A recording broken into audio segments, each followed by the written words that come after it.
तो hello guys, कैसे हैं आप लोग। मुझे उम्मीद है कि आप लोग बहुत ही अच्छे होंगे। यहाँ हम एपिसोड नंबर 10 को स्टार्ट कर रहे हैं। एपिसोड में आगे जाने से पहले आपसे एक छोटी सी रिक्वेस्ट है कि प्लीज़ मेरे चैनल को सब्सक्राइब करें एंड मुझे सपोर्ट करें। और अगर आपको ये वीडियो पसंद आती है तो हमेशा की तरह हमारा कमेंट का टारगेट होता है 40 कमेंट और 1K लाइक का। अगर आप ये करवा देते हैं अपने दोस्तों के साथ मिलकर तो मुझे लगता है कि आपको ये एनिमेशन बहुत अच्छा लगा, तो इसका अगला एपिसोड मैं आपके लिए और भी जल्दी लेकर आऊंगा। चलिए अब ज्यादा देर ना करते हुए इस एपिसोड को हम लोग स्टार्ट करते हैं। एपिसोड के स्टार्टिंग में हमें जो है यहाँ पर चर्च दिखाया जाता है। उसके ये भाषण देने के बाद मेड के यहाँ गांव वाले जो होते हैं काफी अलग होते हैं। यहाँ पर जो मेड होती है सभी से माफ़ी मांगती है। यहाँ पर किंग भी बैठे होते हैं और साथ में हीरो भी बैठा होता है। यहाँ पर हीरो कहता है कि तुम्हारी स्पीच जो है वो बहुत ही अच्छी थी। और यहाँ हीरो की दोस्त कहती है कि हाँ, तुम्हारे स्पीच से जो और गुलाम है उन्होंने विरोध करना शुरू कर दिया है। जितने भी लैंड ओनर है उनके लिए कई लोगों के पास जो खेत होते हैं वो बहुत ज़्यादा कम होते हैं, तो जिनके पास बहुत ज़्यादा खेत होते हैं उनके पास वो जाकर काम करते हैं। इसी को बोलते हैं अनइक्वलिटी। राजा यहाँ पर कहता है कि हाँ, लोगों के मन में जो है अपनी अलग अलग इच्छाएं उन्हें के सामने आ रही है और वो जो है सभी लोग चाहते हैं अपनी आज़ादी को पाना। इसीलिए यहाँ पर हमें जो है आने वाले समय में लोगों के लिए विरोध का देखना पड़ सकता है। लोग विरोध करने लग जाएंगे। तो यहाँ पर उसकी रानी कहती है तो इसमें बड़ी बात क्या है, हमारे पास बहुत सारे आलू हैं, उसे खाकर हम लोग जिंदा रह सकते हैं और हमारे गांव के लोग भी। अगर लड़ाई होती है तो यहाँ राजा का मंत्री कहता है कि लड़ाई तो हो सकती है क्योंकि जो सेंट्रल पावर है उनको हमने विरोध किया है उनके ऊपर, तो वो जो है गुस्सा निकालने के लिए यहाँ वॉर डिक्लेयर जरूर करेंगे और वो हम पर हमला जरूर करेंगे, इसमें कोई शक नहीं है। तो यहाँ पर एक दूसरा बंदा कहता है कि अब मुझे लगता है कि वो लोग हमें एकदम से अटैक करेंगे, इसीलिए उनके अटैक से पहले हमें जो है यहाँ पर आर्मी को तैयार करना पड़ेगा और जो गांव के लोग हैं उन्हें भी बताना पड़ेगा कि वो लोग संभल कर रहें। बट हम देखते हैं लड़ाई की बात सुनकर हीरो यहाँ पर गुस्सा हो जाता है। वो कहता है कि ये बिल्कुल भी अच्छी बात नहीं है क्योंकि मियाँ ने उसे पहले ही बता दिया था कि लड़ाई करना बहुत बुरी बात है, इसीलिए वो ऐसा कहता है। अपने दोस्त को कहता है कि मुझे बिल्कुल भी समझ में नहीं आ रहा है कि हम लोग लड़ाई क्यों कर रहे हैं। तभी यहाँ मेड कहती है लड़ाई करना ही सिर्फ यहाँ का हल नहीं है, लोगों का विश्वास जो है भगवान के ऊपर बहुत ही ज़्यादा है, तो उनके लिए हमें कुछ ना कुछ करना पड़ेगा क्योंकि सेंटर का जो राजा है वो चर्च से ही ऑपरेट करता है और यहाँ पर चर्च के अंदर ही भगवान होते हैं और सभी लोगों का मानना यही है कि वो भगवान के ऊपर बहुत ज़्यादा विश्वास करते हैं। उसी का फायदा उठाकर यहाँ के राजा जो है आपस में लोगों को लड़वाते रहते हैं और इसका ऐसा करने के कारण यही होता है कि वो लोग बहुत ज़्यादा धन कमाना चाहते हैं। लोगों को इन सब कामों में उलझा कर वो धन कमाना चाहते हैं, वो उनका ध्यान फाइट में रहेगा, अपने ऊपर नहीं रहेगा, इसीलिए वो कुछ डिमांड करेंगे नहीं, इसीलिए वो लोग अपना धन इस तरह से इकट्ठा कर सकते हैं।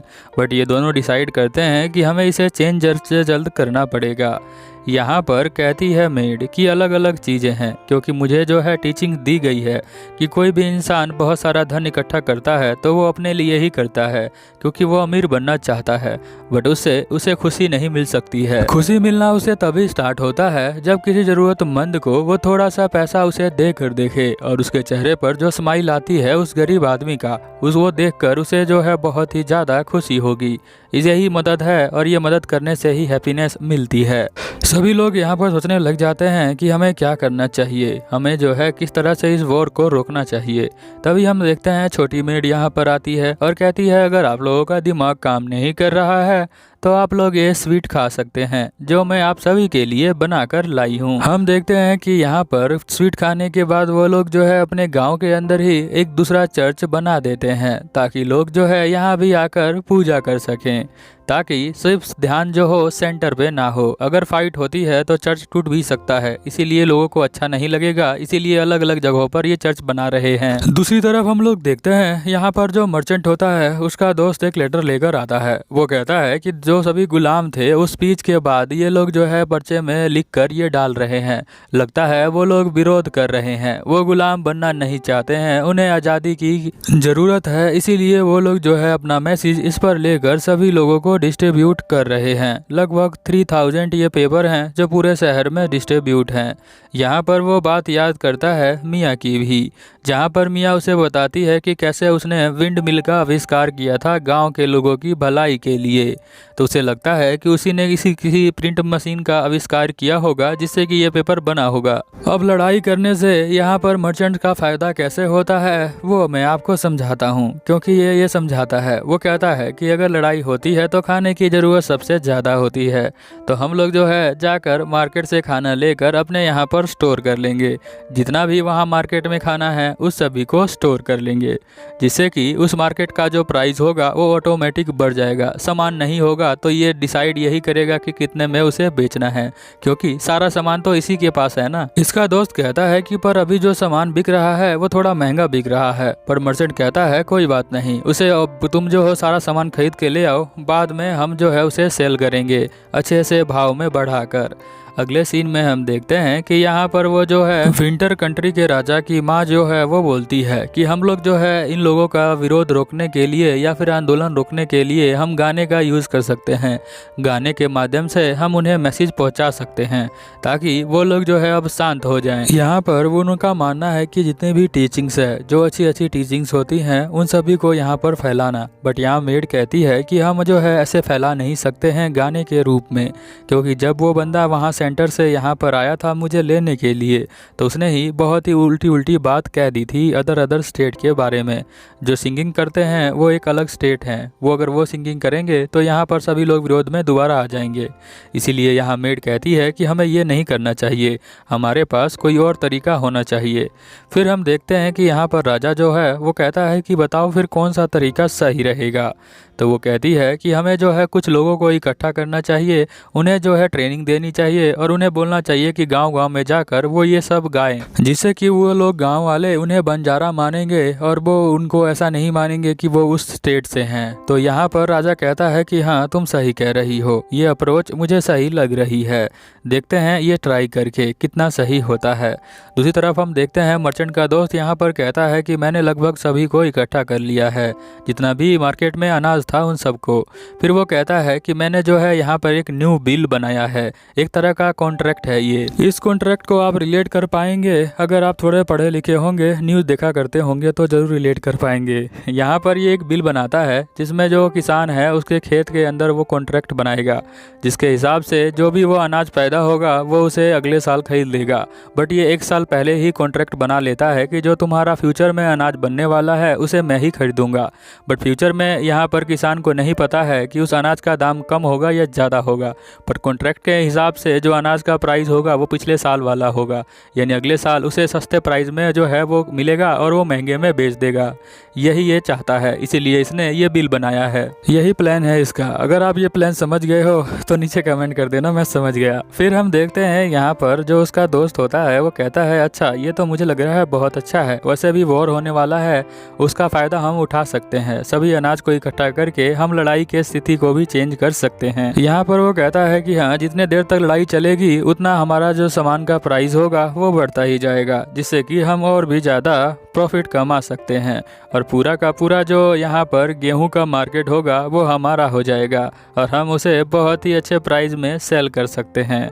और क्योंकि उनके पास खाने के लिए कम होगा तो वो कितना भी पैसा देने के लिए तैयार होंगे और उस पैसे का यूज़ करके हम अलग अलग स्टेट में जाकर सेम यही काम दोबारा से रिपीट कर देंगे। फिर हमें जो है बहुत ही ज़्यादा पैसा मिलेगा, जिससे कि हमें अमीर होने से कोई नहीं रोक सकता है।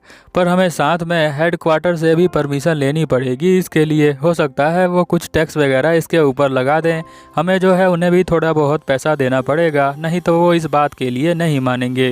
अगले सीन में हम देखते हैं कि हमें डेमन रेलम की जगह दिखाई जाती है, जहाँ पर 2 बंदे बात कर रहे होते हैं।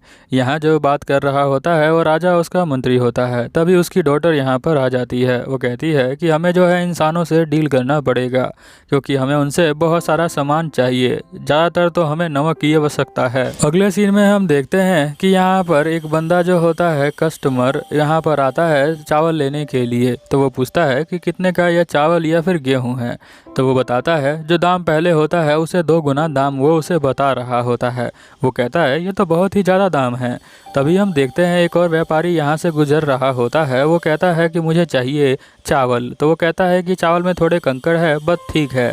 वो जो है पूरे के पूरे चावल की बोरियों को लेकर चला जाता है और वो डबल प्राइस देता है। फिर वहाँ खड़ा बंदा कहता है कि चलो मुझे भी 2 बोरी दे दो। तो वो कहता है कि अब प्राइस मैंने बढ़ा दिया है। तो वो बोलता है ऐसा क्यों? तो उसने कहा कि देखा नहीं तुमने, ये कितने सारी ले गया, यानी मेरे जो सामान है उसका डिमांड बहुत ज़्यादा है, यानी कि मैं इसे महंगे में बेच सकता हूँ। यहाँ विंटर कंट्री के अंदर जो इकोनॉमिक्स प्रोफाइल पे काम कर रहा होता है वो यहाँ पर देखता है उसके पास एक लेटर को। वो लेटर पे देखता है कि यहाँ शहर के अंदर धीरे धीरे महंगाई बढ़ती जा रही है। उसे समझ में नहीं आता कि ये महंगाई इतनी तेज क्यों बढ़ रही है। सभी लोग जो है यहाँ पर सामान के लिए चिल्ला रहे हैं, बट सामान है ही नहीं। तो सामान कहाँ गया और उनका प्राइस क्यों बढ़ रहा है? ये जो है चौंक कर यहाँ पर विंटर कंट्री के राजा के पास आता है और कहता है कि ऐसा मैंने पहले कभी भी नहीं देखा। सामानों के प्राइस जो हैं एकदम से इंक्रीज़ हो रहे हैं। मुझे लगता है कि ये बहुत ज़्यादा डेंजरस सिचुएशन है। हमें कैसे न कैसे करके इससे बाहर निकलना पड़ेगा, क्योंकि अदर स्टेट के बंदे भी हमारे यहाँ पर आएंगे सामान लेने के लिए और वो सामान को महंगे दाम पर लेकर चले जाएंगे। तो हमारे बंदों के पास कुछ नहीं बचेगा खाने के लिए। इसीलिए ये बहुत ही ज़्यादा डेंजर है।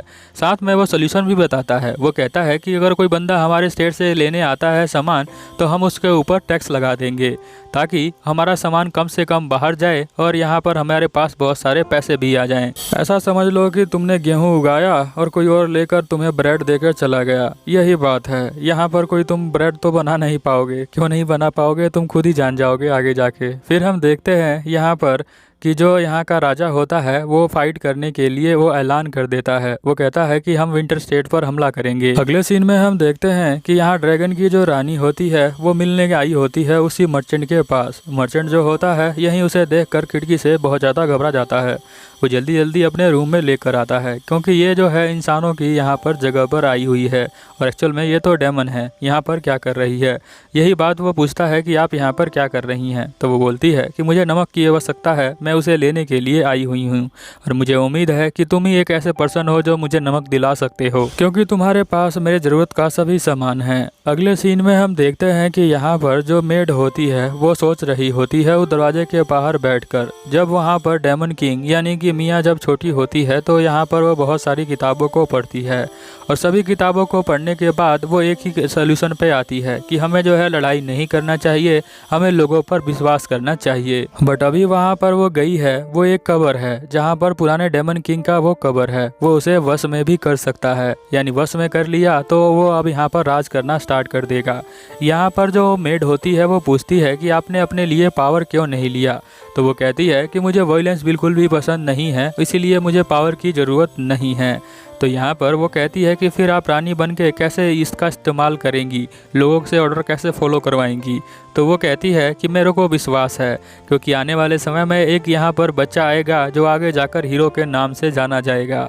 मैं उसे मिलूंगी और इस दुनिया को चेंज करके रख दूंगी। तो यहाँ पर मेड कहती है कि वो आपको मारने की कोशिश करेगा। तो वो कहती है कि एटलीस्ट मैं उसे हेलो कह दूंगी जाकर, क्योंकि यहाँ लाइब्रेरी के अंदर जितनी भी किताबें हैं उन सभी किताबों को पढ़ने के बाद मेरे सोल्यूशन यही है कि वायलेंस नहीं होना चाहिए।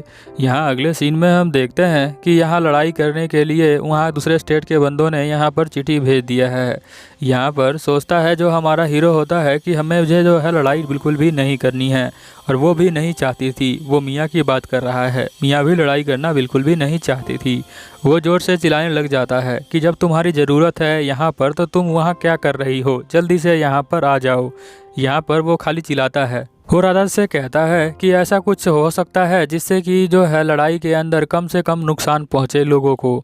कुछ ऐसा प्लान बताओ, तभी हम जो है फाइट को कंटिन्यू कर सकते हैं। तो यहाँ राजा कहता है कि हम जो है मौसम का एडवांटेज ले सकते हैं, वही हमारी हेल्प कर सकता है। अगर स्नो आ जाता है तो लड़ाई रुक जाएगी। लड़ाई रोकने का मैं पूरा कोशिश करूँगा। इसीलिए हम देखते हैं कि यहाँ पर ये एपिसोड इधर ही ख़त्म हो जाता है। मिलते हैं अगले एपिसोड में, तब तक के लिए ओवर एंड आउट।